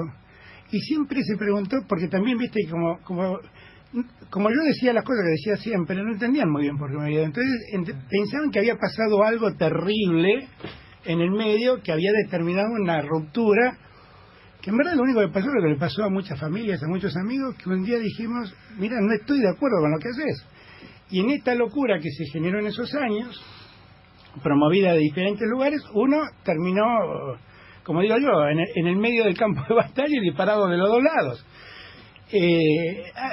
Yo la verdad es que te quiero ser sincero, tampoco siento, yo no volví al kirchnerismo, porque yo no sé ya a esta altura qué es el kirchnerismo, ¿no? Lo que hice fue volver a hablar con Cristina. Que creo que te llamó ella. Sí, pero me llamó ella, pero la verdad es que no es importante. Suena jactancioso decir me llamó ella, y la verdad es que por ahí debía haberla llamado yo, mirá lo que te digo. Pero hablamos. Y la verdad es que a mí me hizo bien, porque esto es muy difícil de explicar, ¿no? Pero yo con Cristina y con Néstor viví momentos de mi vida personal importantísimos. Y yo guardo el enorme cariño que uno siente por un amigo con el que protagonizaste la más maravillosa aventura que podías protagonizar. Y vivimos momentos de mucha unión y de mucha cercanía, y un día la política nos distanció. Y era una cosa incomprensible, que yo a veces me lo preguntaba en soledad, ¿cómo puede ser que estoy peleado con esta mujer? Alberto, y termino con esto, Jorge. Y la verdad es que a mí me reconfortó humanamente. Para mí fue muy importante desde el humano volver a hablar con Cristina y poder decirnos todas las cosas que nos teníamos que decir. Pues fue una charla, ya hicimos muchas charlas, ¿no? Pero la primera charla fue una charla que duró 2 horas y media sola y donde dijimos todo lo que nos teníamos que decir. Y creo que los dos salimos con la sensación de que estaba todo saldado. No había cuentas pendientes. De lo personal. No había más cuentas pendientes. Obviamente, tengo diferencias de visión con Cristina. Ahí quiero preguntarte. Cuando te fuiste del gobierno, ¿en algún momento sentiste o fuiste adquiriendo o asumiste perfiles en donde vos no estabas conforme con la situación en que estabas? Sí, claro, porque muchas veces... yo siempre le digo, yo a Cristina la criticaba, no por las cosas que lo criticaban los otros, claro, pero los medios me ponían en el lugar de los otros. Y eso a mí no me hacía cómodo, nunca me dejó cómodo. Es muy bueno que lo aclares. Pero la realidad es que por las cosas que lo criticaban los otros, esas cosas me unían a Cristina. No me distanciaban de Cristina. ¿Y no pudiste diferenciarlo en los medios? No querían diferenciarlo. Obviamente. No querían diferenciarlo, pero la realidad... Es incómodo eso, ¿eh? Y claro, pero también era incómodo decirle que sí a un montón de cosas que me parecía que estaban mal. Obviamente. Realmente lo digo, porque yo creo que he fundado el anarcoperonismo, ¿no? que es el peronismo que no respeta nada más que lo que uno cree. Si sos anarquista, sos peronista. Eso es así, es por definición. El otro día me entrevistó Cintia García, ¿no? Y entonces me dijo, pero vos no creés que hay una diferencia sideral entre la calidad dirigencial de Cristina y la de cualquier otro dirigente. Me nombró uno en particular, que no voy a nombrar porque no tiene sentido. Y le dije, tal vez, pero eso se resuelve en las PASO. Y entonces me dijo, bueno, no, pero el peronismo no tiene tradición de PASO, porque el peronismo tiene un conductor y lo respeta. Bueno, paremos ahí. Si el peronismo vuelve a ser verticalista, no cuenten conmigo. ¿De acuerdo? Porque Perón hubo uno. No es que nacen todos los días. Y cuando Perón vivía, yo tenía 14 años y era parte de la Unión de Estudiantes Secundarios que le planteamos a Perón, aparte de vos, pensamos nosotros. Y no es que nosotros nos creíamos más líderes que Perón. Simplemente decíamos, nosotros tenemos derecho a opinar. Y es lo mismo que digo ahora. Seguramente Cristina tiene un liderazgo muy fuerte. Y seguramente, no voy a dudar, nunca lo hice, no lo voy a poner en duda ahora, su calidad dirigencial. Pero sería mucho mejor que eso lo obtenga porque la gente la eligió como la conductora. Y no porque los dirigentes se pusieron de acuerdo. Es otra de las frases de este verano. Sin ella es imposible, con ella sola no alcanza. Con ella sola no alcanza y sin ella no se puede. Es así. Pero la verdad dije una verdad que todos conocen. ¿Y por qué no totaliza? ¿Y vos lo entiende? ¿Llega a comprender esta dialéctica? Mirá, en estas charlas que has tenido. Yo le veo a Cristina, viste también, vos me preguntabas antes, no, bueno, porque vos quisiste, entonces yo te iba a decir, mirá, también hay un juego de imágenes que se crean que no sé si son necesariamente así. No es verdad que yo lo inventé a Kirchner y que yo lo hice llegar a Kirchner. Kirchner llegó porque había un momento dado en la historia argentina, y en todo caso, si me cabe un mérito, es haber acertado con la táctica electoral, del acuerdo en aquel momento con Duhalde. Digo, pero después el mérito de Kirchner. No es que Kirchner fue grande porque estaba Alberto Fernández. No es verdad eso. No es verdad. No, lo que yo decía es tu muñeca como para manejar campañas, claro, yo lo uniones, siento, alianzas. Yo lo que siento, y esto sí lo hablé con Cristina, es que a mí me parece que nosotros tenemos que volver a asociar todos los espacios del peronismo y del panperonismo. Hay que volver a asociarlos. Y que en esto todos tenemos que tener una dosis de ductilidad y de tolerancia. Porque la política, todos tenemos cuentas que pasarnos. Todos. Acá deben estar llamando gente del kirchnerismo que debe estar diciendo cosas de mí. Todos tenemos cuentas que pasarnos. Todos. Lo que digo es que estamos en un punto donde tenemos que convivir con lo que tenemos. Porque uno no hace política con lo que quiere, sino en el escenario que le toca. Obviamente. Y este es el escenario que nos toca. Y no hace lo que quiere, sino lo que puede. Claro. Con los actores que hay. Exactamente. No con los que quiere que haya. Exactamente. Cuando yo le digo esto a Cristina, me dice, sos igual que Kirchner.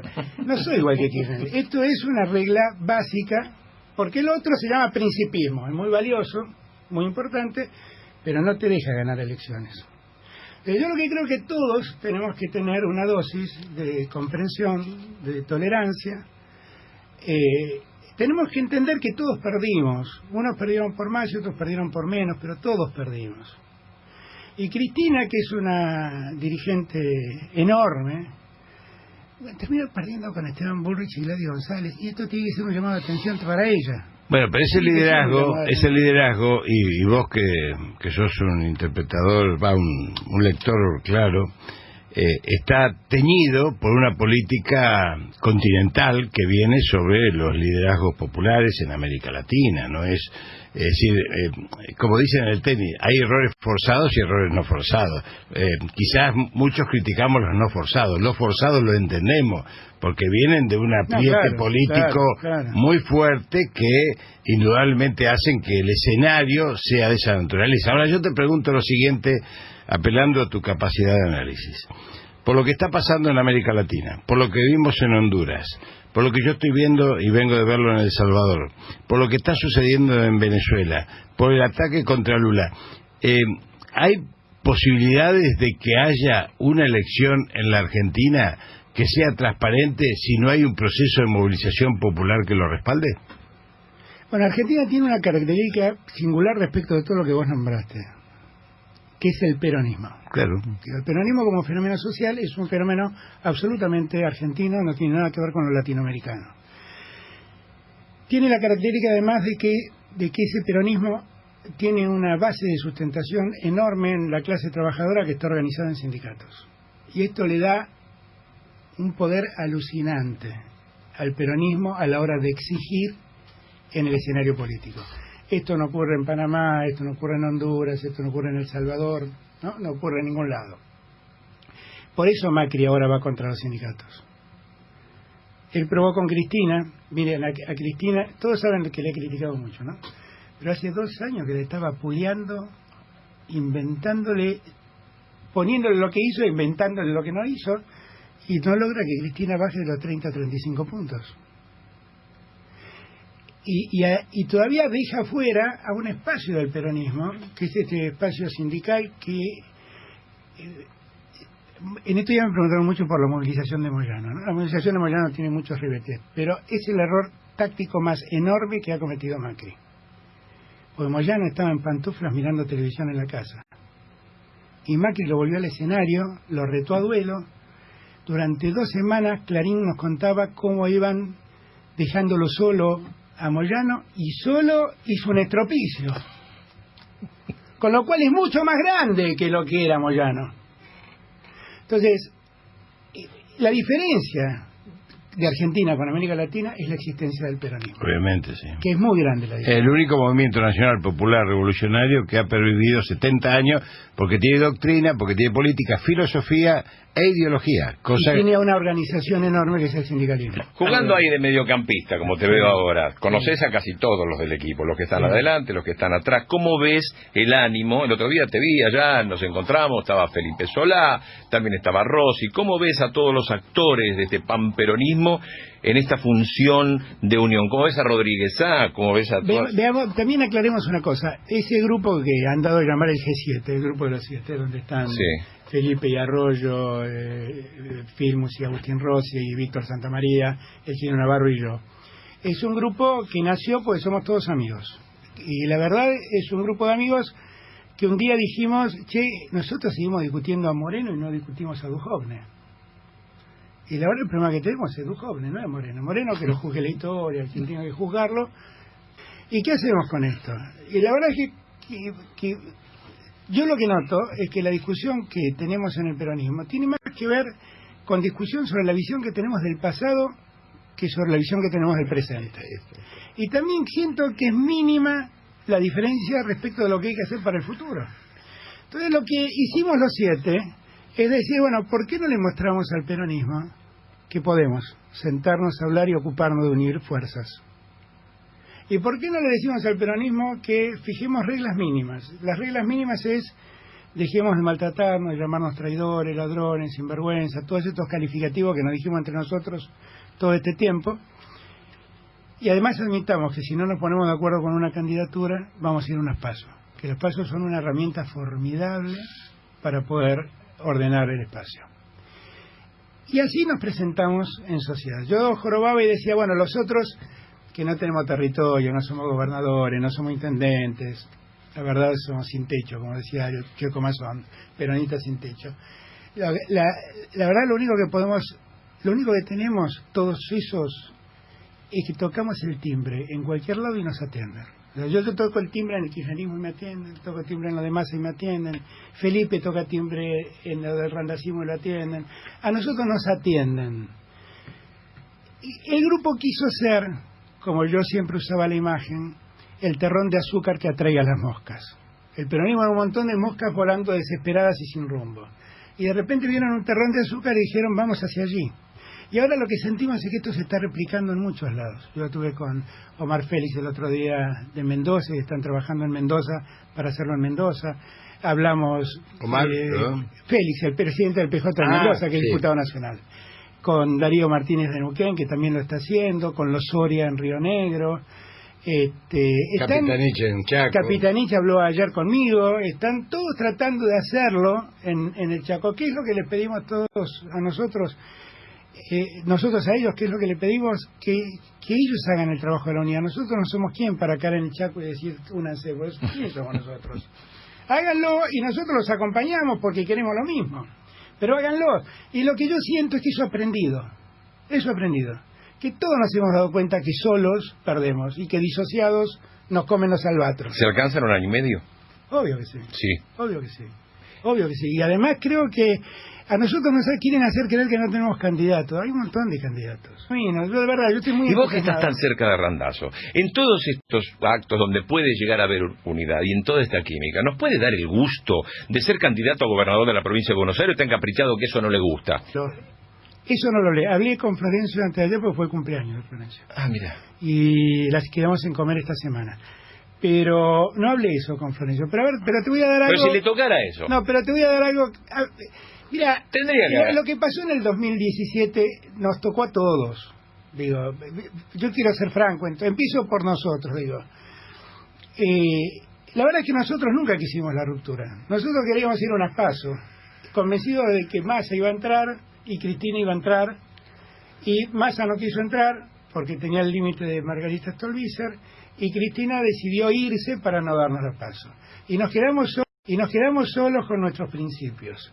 Y la verdad es que si ustedes me preguntan ¿qué aprendiste? Que con los principios se saca el 5% pero no se gana el poder. Pero mucha gente dice que eso le hizo un favor enorme a Macri. Yo no lo sé, pero yo también te podría decir que el favor enorme a Macri se lo hizo Cristina yéndose cuando nosotros le pedíamos que se quede. Pero es una lectura contrafáctica. Digo, ¿qué sentido tiene discutirlo Los ahora? porcentajes, todo lo que... ¿Y por qué no se quedó Cristina? Si nosotros efectivamente nos iba a vapulear, iba a ganarnos 95-5, ¿por qué no se quedó? No ganaba y se quedaba con eso legitimada. Porque quizás tenía que contar con algunos diputados que no estaban bien vistos por el kirchnerismo. Si ganaba 95-5, no teníamos ni siquiera derecho a poner minoría. Lo que digo es, ahí ¿qué le pasó a Cristina y a su gente? Los tragó la soberbia. Nos llamaron empleados de Cristina, nos dijeron que Cristina no competía con sus empleados.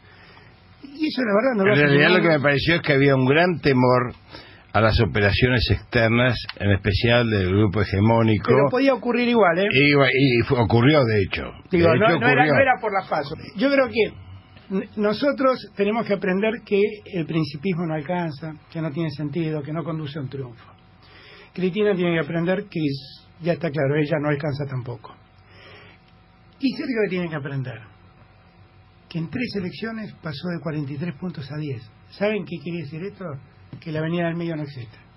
Claro. Y la avenida del medio existe en las encuestas. Hay un 40% de gente que dice no estoy ni con el ISIS kirchnerismo ni estoy con el ISIS macrismo. Pero cuando llega la hora, dice no, me voy con esto, me voy con aquellos. Y eso se diluye. Y entonces ahí creo que Sergio también tiene que entender que su planteo en teoría es correcto, pero en el escenario electoral puesto es falso. Bueno, al final del programa de hoy, te lo anticipo, viene Fontova. Uy, qué lindo, la guitarra por Fontova. Sí, pero no la tengo afinada, y vos sos guitarrista, porque antes de Fontova también, ¿no? Antes de saludar a la familia, vos cuando llegas a tu casa tocas la guitarra. Más o menos. Es tu...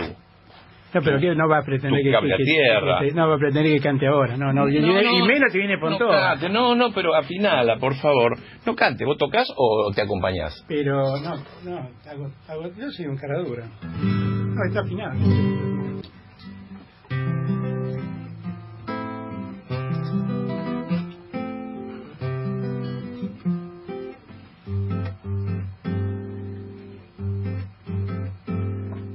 Cuando yo me transforme no habrá un pájaro que envidie mi silbido, porque serán igual a mí. Solo algunos irán volando entre las nubes, mientras yo haré lo mismo, pero en dirección a ti. Y así verás que estás cambiando un poco, y entenderás que sos igual que yo, y entenderás que en mi dulce quimera, ya que soy el que espera, yo me transformaré. Y entenderás que en mi dulce quimera, ya que soy el que espera, yo me transformaré. ¡Bravo! Muchas gracias por este regalo, así a traición, pero yo sabía que somos colegas en ese sentido. De Argentino Junior, músicos los dos, sentimos al peronismo muy profundo. Yo tengo además un cariño enorme por Lito. Yo medio aprendí guitarra con Lito. ¿Ah, sí? Y claro, ¿Eras amigo? Soy amigo. He grabado. Ahora, pues estas locuras que a uno le pasan, ¿no? Agarré una caja, lo estoy ordenando cosas de la consultora. Encontré una caja y está repleta de canciones que vengo escribiendo desde tengo 14 años. Canciones de todo tipo. Y lo hablé a mi amigo Oscar Leguera, que es un pianista, un músico alucinante. Compañero mío, en las épocas vendíamos piano los dos. Mirá vos. Sí. Y le dije a Oscar, tengo unas canciones mías que quiero que las arreglemos y las grabemos. Entonces grabé alrededor de 40 canciones mías. ¡Qué lindo! Que ahora la Sony me la está pidiendo, pero le voy a decir que no. Pero vale la pena, ¿no? Pero Lincoln tenía una frase que yo creo que es perfectamente aplicable al presente de Macri. Lincoln decía que se le puede mentir a algunos todo el tiempo, se les puede mentir a todos algún tiempo, pero no se les puede mentir a todos todo el tiempo. Y esto lo intentó Macri. Y cuando vos le mentís a todos todo el tiempo, te empiezan a descubrir con facilidad. Y se le están descubriendo las mentiras a Macri. Se le están descubriendo. Y entonces yo creo que empieza a haber un esquema de reacción que es muy bueno, que es muy útil, que es muy sano que ocurra. Y entonces el secreto es que nosotros estemos preparados para agarrar la posta. Nosotros el problema que tenemos hoy no es ganarle a Cristina, es ganarle a Macri. Es el problema también de Cristina, que le podamos ganar a Macri. Pero tenemos que ganarle para ser mejores que lo que fue Cristina y que lo que fue Macri. Y en eso tenemos que trabajar. Y lo que siento es que hay caldo de cultivo para eso. Alberto, agradecerte como siempre la visita. Gracias, sé que lamento que tenés la agenda... calidad de rating que habrás tenido con mi canción. No, de ninguna manera. Ahora va a ser el viral. Porque Aníbal solo estaba con eso, con la guitarra, una vez que tocó ahí la Casa Rosada. Pero además ahora viene Fontova, quédense que ahora viene lo mejor. Bueno, sí, te agradezco mucho que hayas hecho el tiempo en esta agenda. Te vas a Córdoba ahora. Voy a Córdoba a la tarde. Saludá a los cordobeses, seducilos de parte del peronismo. Este fue otro de los grandes errores, haberle dado de la espalda a Córdoba. Bueno, nada, agradecerte como siempre la visita, contá con nosotros, contá con el programa y todo lo que tenga que ver con estas fórmulas de unión, bárbaro. Y decir a Santa María que si me invitas ese almuerzo, aunque sea en la mesa de al lado, me gustaría saber qué es lo que pasa. Se lo diré. Gracias de verdad a todos por la no, al contrario. Siempre. Chao, buena suerte. Ahora nos sacamos una foto. Dale, gracias. Vení cuando quieras, con Leonardo Greco por Del Plata, hasta las 16. Hernández, ¿cómo te va? Buenas tardes, buenos días. Buen día, qué bueno que me reciban con Papo. Claro, el otro día ahí en la Paternal, viste que hay una plaza, ahí en la Plaza Sáenz Peña. La familia de Papo me invitó en su momento a la inauguración de la plaza. Claro, bueno, y todos los cumpleaños de Papo se hace ahí un recital, yo vivo a 2 cuadras. Mira, solo, lo que voy a decir es solo para que se mueran de envidia. Estás en la cancha. No. Yo tengo la guitarra con la que me regaló el hijo de Papo, con la que Papo grabó Yendo a Chamandú en su último disco. Ay, mira. La guitarra acústica, una Gibson, que él sabía que me encantaban las guitarras acústicas y me regaló la Gibson con la que grabó Yendo a Chamandú. Qué barro, pero envidia. Pero claro. Es una reliquia, obviamente es una reliquia. Cuando la toco, lamentablemente no me toco, nunca le cambié las cuerdas, obviamente está tal cual me llegó. Y siempre espero que me llegue algo de su don de guitarrista, pero no llega. Igual la guardo con un cariño y la muestro como con un orgullo. Se mira y no se toca, claro, solo vos. Es una reliquia, no tiene valor. El otro día un amigo me decía, pero ¿cuánto vale esto? Nada, infinito. No tiene. No tiene valor, es infinito el valor. Ayer te vi en lo del gato silvestre, hablando del tema de la justicia. En principio, con 2 tipos de sorpresa. Uno no se termina de sorprender lo que ha hecho la justicia en los últimos tiempos, pero tampoco ahora se deja de sorprender la posición que están tomando algunos jueces, que son hasta durísimos, y se ve un cambio de viento, se ve una nueva forma, un cambio de velocidad. Se ve un cambio. Contame un poco, deletréame un poco de qué se trata esto que está pasando ahora. Yo sería menos optimista. De todas maneras creo que esta semana pasaron 3 cosas muy importantes. Yo el día lunes saqué un artículo en Infobae que llamaba Imagínate, donde contaba una historia de cómo se podía construir un tribunal a medida de un gobierno. Y la nota terminaba diciendo, todo esto que ustedes imaginan es parte de una novela, es parte de la realidad argentina. El gobierno sacó una ley en el año 2016 autorizando al Consejo de la Magistratura, donde se hizo de una mayoría espuria, a convertir tribunales orales ordinarios, de la justicia ordinaria, en federales, y a pasar a jueces ordinarios a la justicia federal. Entre ellos el Máiquez, que es padre del consejero que representa el Poder Ejecutivo en el Consejo de la Magistratura. Esa nota, que la verdad fue muy leída en Infobae, gracias a Dios se convirtió en una decisión de la Corte, no por la nota, sino por una decisión de la Corte, que el jueves pasado, si no me equivoco, dictó una acordada de oficio, poniendo los puntos sobre las sillas y diciéndole al Consejo de la Magistratura que no es el Consejo de la Magistratura la entidad que puede crear juzgados y nombrar jueces. Y la verdad de esto, que fue una decisión importantísima, como corresponde. Clarín y La Nación la publicaron diciendo, cambiaron el juzgado, el tribunal que va a juzgar a Cristina. No fue esa la decisión fue decirles, señores, ustedes no son quienes para andar construyendo tribunales a medida. Claro. Y realmente es digno de reconocimiento. Hoy leía creo que a Roa en Clarín, muy enojado, no sé si era Roa, pero muy enojado alguien que decía que estaba el gobierno muy enojado con los jueces peronistas de la Corte por el fallo que habían tomado respecto de la posibilidad de cambiar tribunales comunes en tribunales federales. Y la verdad que no se trata. Uno de los jueces fue Rosati, que nombraron ellos mismos. Sí. Entonces, esta semana el primer dato alentador fue ese fallo de la Corte. Una pregunta, Alberto. Importante, sí. Una pregunta, Jorge Rachete. ¿Cómo te va, Jorge? Bien, viejo. Vos recién dijiste, antes de entrar en el tema del fallo de la Corte, lo espurio del Consejo de la Magistratura. ¿Hubo algún fallo de la Corte con respecto a la incorporación de Tonelli, que fue espuria, al Consejo de la Magistratura? Yo creo que no lo hubo, honestamente, porque eso ocurrió. O sea, Tonelli entró al Consejo de la Magistratura después de haber volteado a un diputado sanjuanino del Frente para la Victoria, que era el representante del Congreso en el Consejo, con el argumento de que no era abogado. Así es. Y entonces, en el interregno que fue de que lo voltearon hasta que le tenían que tomar juramento a un diputado para que entrara, el Consejo de Magistratura resolvió la decisión de Tonelli. Y ahí la Corte tuvo una dilación que nunca se explicó claramente, pero esa dilación en el tiempo permitió que entrara Tonelli por la ventana y que el Consejo de la Magistratura hoy tenga mayoría oficialista. Y nunca hubo decisión de la Corte. Y nunca hubo decisión, pero me parece que no hubo decisión porque la Corte se sintió implicada en el caso. Bueno, la Corte nosotros ha tomado esta resolución. Por el otro lado, también hay presos políticos que van siendo liberados. El fallo de Ballesteros es lapidario. Ustedes lo vieron anoche. Sí, hay un fallo de la semana pasada que también pasó desapercibido, que fue el fallo de Barata.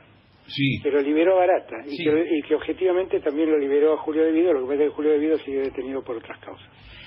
Pero en ese fallo, la Cámara le dice al juez Bonadío que ha fundado su fallo en una pericia única hecha por un perito especial. Llega a decir que saca definiciones de Internet, de Wikipedia. De Wikipedia. Es una cosa increíble. Y lo increíble es que obviamente manda a investigar al perito, pero no manda a investigar al juez. Digo, porque si la Cámara se da cuenta de eso, ¿cómo el juez no se dio cuenta de eso? ¿No? Bueno. Ahora, yo siempre decía que esa causa era otro disparate, porque si De Vido estaba preso por esa causa, y Barata también, entonces tenía que estar preso el actual ministro de Energía, porque esos contratos siguen vigentes. Claro. Y el ministro los sigue aplicando. Sí. En conclusión, no debe ser que había ahí un sobreprecio espurio, porque si lo hubiera, tiene que estar preso la actual administración. Bueno, efectivamente, la justicia ha dicho, no hubo sobreprecios, estuvieron mal detenidos y tiraron atrás toda esa causa. Como el tema de los frenos del tren del Sarmiento, Eso iba a ¿no es decir. cierto? Exactamente. Eso iba a decir. Exactamente. ¿Por qué no lo explicas un poco para la audiencia, para así lo explicas en términos más correctos que nosotros? La responsabilidad que le atribuyen a los funcionarios públicos en el hecho del accidente, el triste accidente de Once, es que dicen, bueno, pero es que el gobierno no controló el funcionamiento del sistema ferroviario que entregaba en concesión.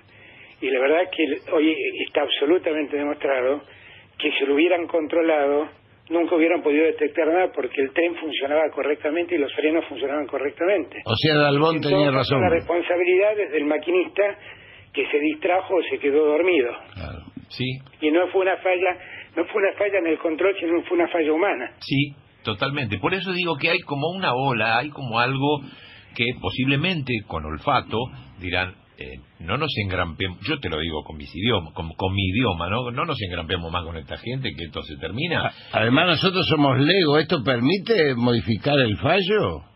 ¿Qué cosa? Un fallo de este tipo que dice que bueno, los peritajes eran correctos, ¿permite algún tipo de acción judicial que modifique el fallo? Obviamente, y bueno, el caso de Once está en la Corte hoy en día, y la Corte esto lo puede revisar, claro que sí. Claro Bueno, que sí. la última... Ahí ayer, perdón, que Sí. déjame terminar un minuto, porque cuando yo estuve en el programa de ustedes, les hablé del caso de Indalo y el caso López. Sí, Y si se hacen memoria, se van a acordar que les dije, miren, la AFIP ha forzado una construcción jurídica para sacar el tema de la ley penal tributaria y convertirla en un delito de estafa. es cierto. Y les dije, es una construcción legal insoportable, insostenible, no tiene ninguna lógica. Bueno, ayer la Cámara Federal, ¿saben cómo dice lo que yo le dije en estas palabras? ¿Cómo lo dice? El juez Valletero recurre al juego del Tetris. Y dicen, ¿vieron ese juego donde van cayendo cuadrados, Sí. barras en L, y uno tiene que ir encajando las piezas hasta llenar todas las líneas? Bueno, Sí. dice que es como si en ese juego quisieran poner un círculo en el espacio donde va un cuadrado. Claro. Fíjense lo que dice el juez Ballesteros, cómo han forzado las cosas. Y ayer han tomado una decisión también muy importante, que es hacer lo que corresponde. Que el delito que se le atribuye a Cristóbal López y a Fabián de Sousa es un delito que tiene que ver con la ley penal tributaria y no con el Código Penal. La verdad que tiene la misma sanción, pero ustedes dirán entonces, ¿pero y cuál es la diferencia? ¿Qué es lo importante?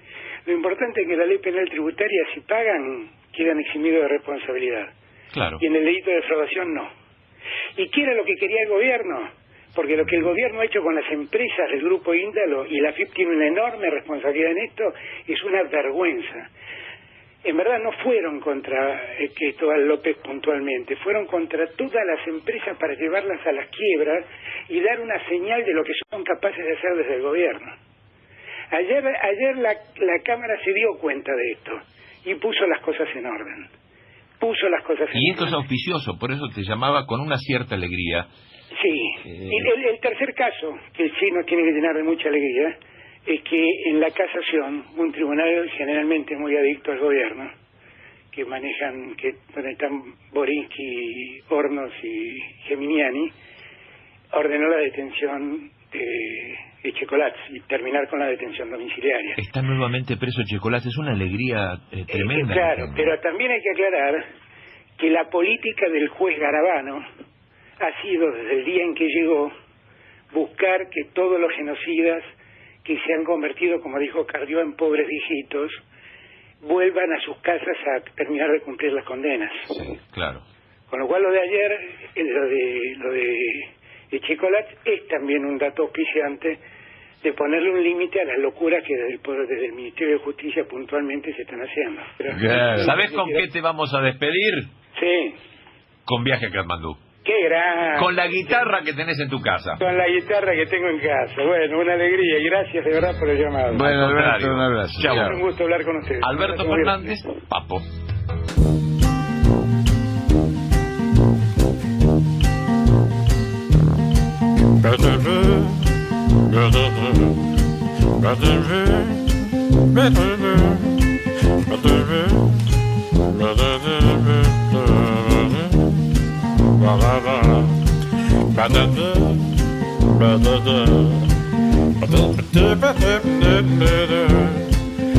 Ba-da-da